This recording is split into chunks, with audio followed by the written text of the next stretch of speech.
আর এবার যে খবরের দিকে নজর রাখবো, ভোটের আবহে উত্তপ্ত রামনবমী উত্তাপ বাড়ালো বঙ্গে। এছাড়াও আমরা দেখেছিলাম যে 2 বছর ধরে হাওড়ার রামনবমী উপলক্ষে মিছিলে যে অশান্তির ছবি উঠে এসেছিল, কিন্তু আজ এ কারণে হাওড়াতে কিন্তু বলা হয়েছিল যে হাইকোর্টের তরফে কোনো অস্ত্র ব্যবহার করা যাবে না মিছিলের অনুমতি থাকলেও কোনো অস্ত্র মিছিলে ব্যবহার করা যাবে না। আর হাওড়াতে দেখা গেল এক বিজেপি নেতার হাতেই অস্ত্র, এবং তা নিয়ে শুরু হয়েছে বিতর্ক।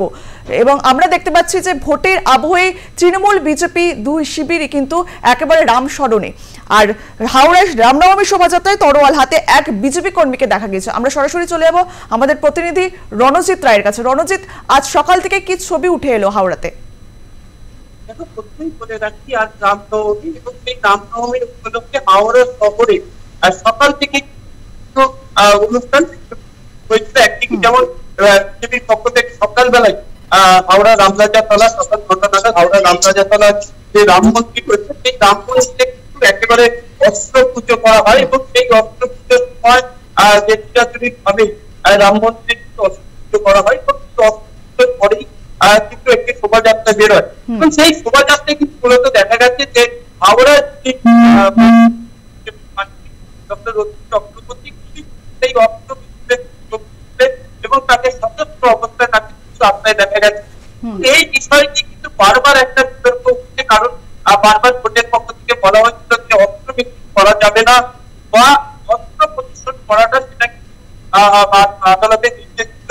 সেই নির্দেশকে অমান্য করে কোন একটা জায়গায় অস্ত্র বার করা হয়েছে, এবং সংবাদ মাধ্যমের প্রশ্ন সরাসরি জানান যে আমরা ক্ষত্রিয় এবং ক্ষত্রিয়দের একটা বারবার বিষয় রয়েছে যে রাম পুজোর দিনে অস্ত্র পুজো করা হয়, এবং সেই অস্ত্র পুজো সঠিক সময় যেটা করে থাকে, যেটা সকালবেলা 12:30 নাগাদ হাওড়া গোলাবাড়ি থানা সঠিক সময় তারাও কিন্তু অস্ত্র পুজো করেছে। এবং সব মিলে সকাল থেকে সেই রামনবমী যে উৎসব সেটা কিন্তু দেখেছে। তবে যে রামনবমী বারবার বিতর্ক হয়েছিল হাওড়ার বিশ্ব হিন্দু পরিষদের যে রামনবমী, গতবার সেই রামনবমীতে বহু দোকান কিন্তু প্রস্তুত হয়েছে, ভাঙচুর হয়েছে, এবং প্রায় যেটা রয়েছে একেবারে উত্তাল হয়ে উঠেছিল হাওড়া শহরে এই রামনবমীতে।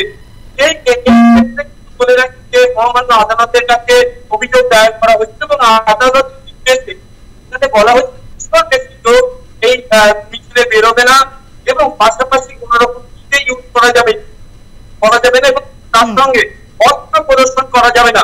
শুধুমাত্র যে মূর্তির যে গাড়ি সেটি বহন করার জন্য ছোট গাড়ি থাকবে, বাকি যারা কর্মী এবং তার সঙ্গে প্রায় 50 জন তারা থাকবে, স্বেচ্ছাসেবক তারা থাকবে, এবং একেবারে বলা যেতে পারে প্রশাসনের ভূমিকা একেবারে অতুলনীয়, তাদের তৎপরতায় একদম স্বাভাবিকভাবে। একদম ধন্যবাদ রণজিৎ। হাওড়ায় রামনবমীর শোভাযাত্রায় তরোয়াল হাতে এক বিজেপি কর্মীর শোভাযাত্রায় উপস্থিত ছিলেন বিজেপি প্রার্থী রথীন চক্রবর্তীও। হাইকোর্টের অনুমতি ছিল মিছিলে, কিন্তু সেই মিছিলে কোনো তরোয়াল ব্যবহার করা যাবে না এমনটাই নির্দেশ ছিল হাইকোর্টের তরফে। তারপরেও শোভাযাত্রায় অস্ত্র কেন, প্রশ্ন কোনো মহলের।